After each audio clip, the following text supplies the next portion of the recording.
आंदोलन नहीं करना पड़ा, 10 साल तक जवान को आंदोलन नहीं करना पड़ा, गरीब को आंदोलन नहीं करना पड़ा। इस बात का दुख नहीं है कि कांग्रेस पार्टी की सरकार चली गई।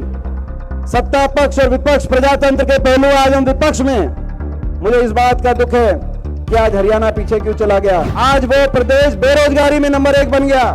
ये सवाल मैं पूछता हूं खट्टर साहब से, दिल्ली के 3 तरफ बसा बेरोजगारी में नंबर 1, हर घर में एक पढ़ा लिखा नौजवान बेरोजगार, बेरोजगारों की फौज खड़ी कर दी आपने हरियाणा में। असिस्टेंट प्रोफेसर टेक्निकल एजुकेशन की लिस्ट आई, उसमें 156 में से 53 हरियाणा के, 103 बाहर के।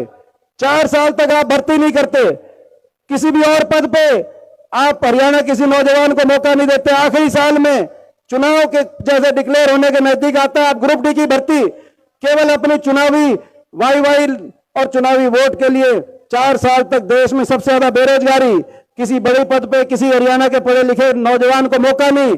और आखिरी साल मैं पूछना चाहता हूं, जो ये भर्ती करने की कमेटी है, एचपीएससी के चेयरमैन, क्या हरियाणा में एक भी आपको ऐसा नहीं मिला पढ़ा लिखा 2.5-3 करोड़ की हरियाणा की आबादी में कि हरियाणा प्रदेश से किसी को उसका चेयरमैन लगा देते? उसका चेयरमैन भी आपने झारखंड से लाके बिठा दिया।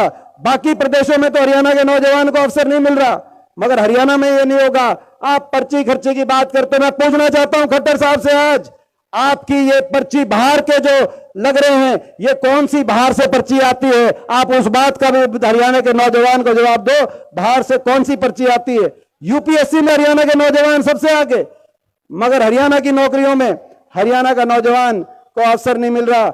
ऐसी सरकार जहां के मुख्यमंत्री कहें कि हरियाणा वासी कंधे से नीचे मजबूत है लेकिन ऊपर कमजोर है, और अपनी भर्ती की लिस्टों में उसको साबित करने की कोशिश करें।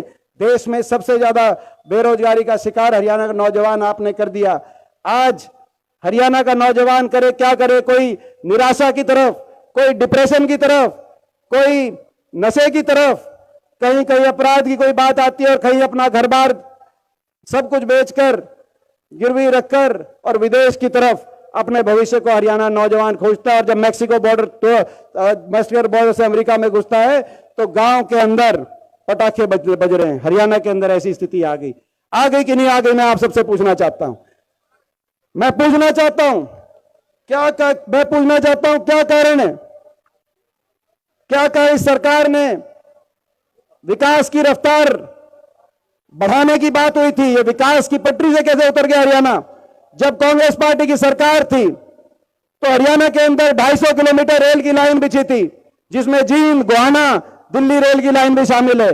पिछले 10 साल से एक भी इंच रेल की लाइन क्यों नहीं बनी? मैं पूछना चाहता हूं। जब कांग्रेस पार्टी की 10 साल सरकार थी, उल्टा सरकार हरियाणा में 4 थर्मल के बिजली पैदा करने कारखाने लगे और 1 परमाणु का कारखाना। इन 10 सालों में एक भी कोई कारखाना क्यों नहीं लगा? मैं पूछना चाहता हूं। जब हमारी सरकार थी, 12 विश्वविद्यालय, 12 यूनिवर्सिटी, जिसमें जींद में जो आज तक एकमात्र सरकारी विश्वविद्यालय 75 साल में, हमें गर्व है इस बात पे।